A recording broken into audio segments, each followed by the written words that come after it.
Hello नमस्ते प्रणाम। हम बानी चंदन आशिक।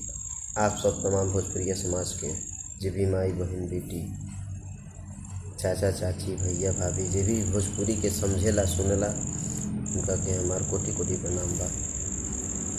और ई हमनी के हिंदू धर्म में छठ पर्व आवेला काफ़ी नज़दीक आवता, तो हमरा मन में एक गाना होता आप सबके बीच में समर्पित करतनी।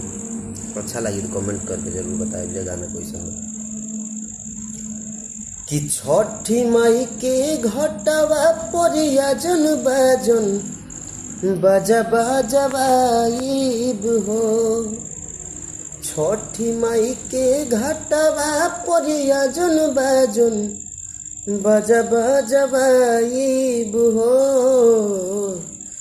गोदिया में हुई है बालकवा तो कोसी भर आइब हो।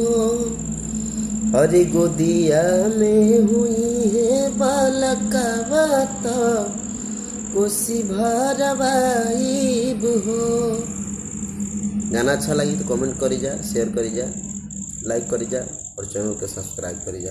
Love you. जय भोजपुरी समाज।